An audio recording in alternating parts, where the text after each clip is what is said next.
जय महाराष्ट्र। मेहकर लोणार मतदारसंघाचा नवनिर्वाचित आमदार होण्याचा जो बहुमान मला आपल्या सगळ्यांनी दिला, या कामामध्ये आपण सुद्धा मीडियानी, प्रिंट मीडिया आणि इलेक्ट्रॉनिक्स मीडिया आणि अत्यंत महत्त्वाची भूमिका पार पाडलेली आहे। त्यामुळे मी सर्वप्रथम आपले सगळ्यांचे मनापासून आभार मानतो। आता इलेक्शन संपलेलं आहे आणि आता 5 वर्षाचा जो काही विकासाचा प्रवास आहे तो आमचा या ठिकाणी सुरू झालेला आहे। निवडणूक जिंकल्यानंतर आता सत्कार वगैरे हे सगळे आमचे सुरू आहेत, परंतु त्या सत्कारामध्ये न रमता सत्कारासमवेतच मी आता मतदारसंघातील विकासविषयक प्रश्न हाती घेण्याचं ठरवलं आहे आणि त्याचाच भाग म्हणून मी आजपासून आमच्या काही विभागाच्या बैठका घेतल्या। त्यामध्ये सार्वजनिक बांधकाम विभाग आहे, जिल्हा परिषद बांधकाम, महावितरण आणि जलजीवन म्हणजे पाणी पुरवठा विभाग यांच्या बैठका आज घेतलेल्या आहेत। उर्वरित विभाग जे आहेत आता माझे लोणार आहे, मेहकर ते सीओ आहेत। या व्यतिरिक्त आरोग्य विभाग आहे, शिक्षण विभाग आहे, महसूल विभाग आहे, पोलीस विभाग आहे, असे जे काही विभाग आहेत सर्व सुमारे 40 विभाग आहेत। या सगळ्या विभागाच्या विभागवार बैठका मी सावकाशपणाने घेणार आहे आणि यातून त्यांच्याशी चर्चा करून आजची जे काही आमच्या बैठका झाल्या त्यामध्ये तोंड ओळख झालेली आहे आणि सर्वसाधारणपणाने या मतदारसंघामध्ये गेल्या मागील 5 वर्षात काय घडलं, आताचं स्टेटस काय आहे आणि त्यानंतर भविष्यामध्ये आपल्याला कशा प्रकारची मार्चिंग करायची आहे या संदर्भातली नियोजन आणि आयोजन आम्ही करतो आहोत।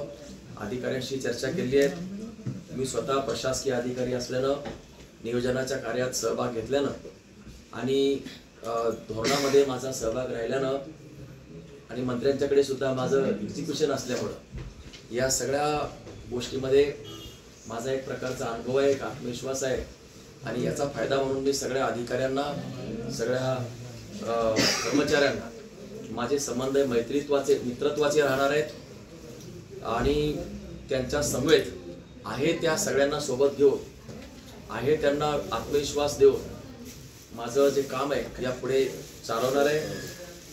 एवढं सांगतो की जे काही बदल झाला महाराष्ट्र राज्यामध्ये, जो काही पंचवार्षिक इलेक्शन नंतर जे काही बदल झाला त्या बदलामध्ये आम्हाला अशी आशा होती की महाराष्ट्र आघाडीचं सरकार येईल।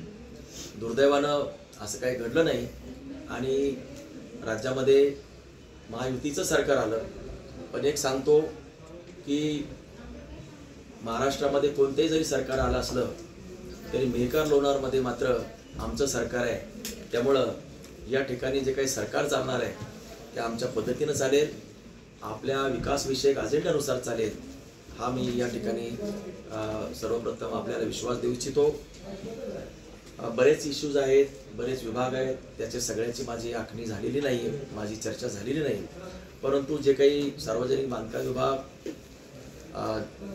जिल्हा परिषद बांधकाम विभाग अतिशय महत्त्वाचे विभाग आहेत।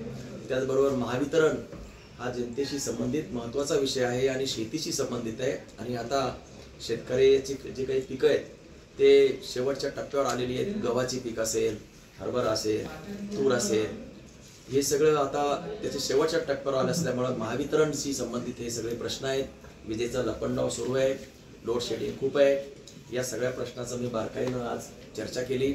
या व्यतिरिक्त जलजीवन योजना ज्या आहेत, जलजीवनच्या म्हणजे पाणी पुरवठ्याच्या योजना ज्या आहेत त्याच्या संदर्भात मी चर्चा केली। उर्वरित विभागाचा आराखडा जो काही आढावा आहे तो मी आता सबसिक्वेंटली दर दिवशी 2-4 विभाग करून या 8-10 दिवसामध्ये सगळ्या विभागाचा मी आढावा घेणार आहे। या आढाव्यामधून आजची जी काही सद्यस्थिती आहे ती सद्यस्थिती जाणून घेऊन आज जी कामं जी स्टकअप झालेली आहेत, काही ठिकाणी निधी आलेला आहे, काही ठिकाणी कामं झालेली नाही आहेत, काही ठिकाणी प्रशासकीय मान्यता आहे, वर्क ऑर्डर मिळाले नाहीत, काही बरेचसे प्रस्ताव आहेत ते जिल्हाधिकारी किंवा त्याच्यामध्ये रेंगाळलेली आहेत, कामं प्रलंबितच पडलेली आहेत, कामाचा जो आवाका आहे तो अद्याप सुरू झालेला नाही। म्हणून जी काही कामं आहेत लोणार आणि सिंदखेडच्या आवाका पाहता आणि याचा बॅकलॉग लक्षात घेता या ठिकाणी चालू असलेली कामं ही अत्यंत अपुरी आहेत आणि त्यामुळं या कामामध्ये प्रचंड प्रमाणात वाढ करायची आहे. मी या संदर्भात अधिकाऱ्यांना सूचित केलेलं आहे की आताच्या कामाच्या सद्यस्थितीसह आता जे काही आर्थिक वर्ष आहे ते लवकरच सुरू होत आहे आणि पुढच्या आर्थिक वर्षाचं जे नियोजन आहे त्याचं नियोजनाची कारवाई सुरू आहे. ही सर्वसाधारण फेब्रुवारीच्या आत सगळं बजेटच्या डिमांड ज्या असतात त्या विभागाकडून त्या मंत्रालयाकडे जातात. तर त्या विभागाने खाली ज्या काही योजना तयार करायच्या आहेत, जे काही प्रस्ताव तयार करायचे आहेत ते जास्तीत जास्त प्रस्ताव तयार करण्याच्या सूचना मी त्यांना दिलेल्या आहेत. या व्यतिरिक्त आम्ही जो काही त्याला काय म्हणतो आपण जनता दरबार घेणार आहे. मी दोन्ही तालुक्याचे जनता दरबार घेणार आहेत. त्या ठिकाणी त्यांच्या डिमांड्स येणार आहेत. प्रत्येक शेतकरी असेल, नागरिक असेल, त्याला भेडसावणारे जे प्रश्न आहेत त्या ठिकाणी मांडणार आहेत. त्याच्यामध्ये जर नवीन योजना ज्याचा शासनाशी संबंधित काही बजेटचा इश्यू असेल किंवा आणखी योजनाच्या संबंधित त्यांचा काही इश्यू असेल तर त्याचाही मी त्याच्यामध्ये ऍड करणार आहे. थोडक्यात जो काही आपला मेकर लोणार मतदारसंघामध्ये सर्व विभागाच्या ज्या मागण्या आहेत या प्रथमतः त्या अतिशय मजबूतपणानं परिपूर्णरित्या आणि त्याच्यामध्ये जास्तीत जास्त प्रमाणामध्ये मागणी आमची या मेकर या मतदारसंघातून शासनाकडे होणार आहे.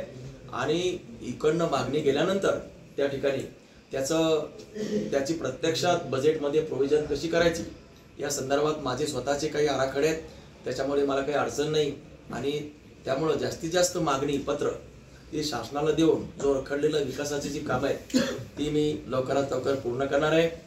या ठिकाणी एवढं सांगतो की सार्वजनिक बांधकाम विभागाची जी काही कामं या ठिकाणी चालू आहेत ती सुमारे 114 कामं आहेत. त्याच्यामध्ये CRF ची कामं आहेत, काही एशियन डेव्हलपमेंट बँकची कामं आहेत, काही स्टेट बजेटची कामं आहेत. मला वाटतं या डिटेलची तुम्हाला लोकांना काही गरज नाही, पण सर्वसाधारण सांगतो की 681 कोटीची सार्वजनिक बांधकाम विभागाची कामं आपल्या मतदारसंघात आहेत. परंतु ही सगळी अर्धवट स्वरूपात आहेत. काहीला वर्क ऑर्डर झालेली नाहीये, काही कुठल्या तरी गावकऱ्यांनी अडवलेली आहेत. अशा बऱ्याचशा योजना आहेत की त्या अडवलेल्या आहेत.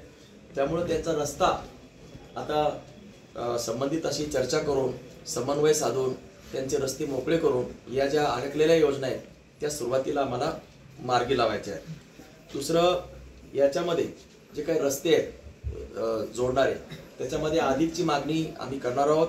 त्याच्यामध्ये CMGSY आहे, मुख्यमंत्री त्याला ग्राम सडक योजना आहे किंवा आणखी आता वेगवेगळ्या जे विभागामध्ये निधी असतो, केवळ सार्वजनिक बांधकाम विभागामध्येच पैसा नसतो, तर त्या वेगवेगळ्या विभागाचा निधी हा सार्वजनिक विभागामार्फत खर्च करावा लागतो.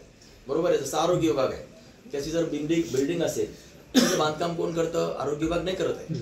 हायर एज्युकेशन आहे, हायर एज्युकेशनचं बांधकाम हायर एज्युकेशन नाही करत आहे, त्याचं बांधकाम सार्वजनिक बांधकाम विभाग करतं.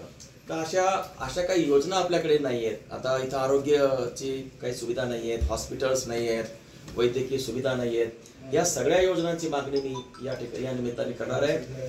खूप काही डोक्यामध्ये योजना आहेत. आता जो आढावा घेतला त्याच्यावरून असं लक्षात येतं की जो काही त्याला काय म्हणतो आपण, जो काही हे करण्यात आला होता, ढोल वाजवण्यात आला होता की आम्ही अशा योजना आणल्या, असं केलं तसं केलं, कागदावर मला ते काही सत्य दिसत नाहीये.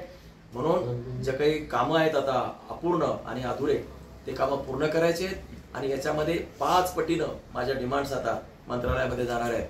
5 पटीनं. कारण विकासाचा अनुशेषच इतका बाकी राहिलेला आहे, तो त्यासाठी आम्हाला अतिशय मोठ्या प्रमाणावर त्याच्या मागण्या आम्ही करतो आहोत. याबरोबर पंचायत समिती हे काय, ही छोटीशी ही वेगळी कामाची लिस्ट आहे.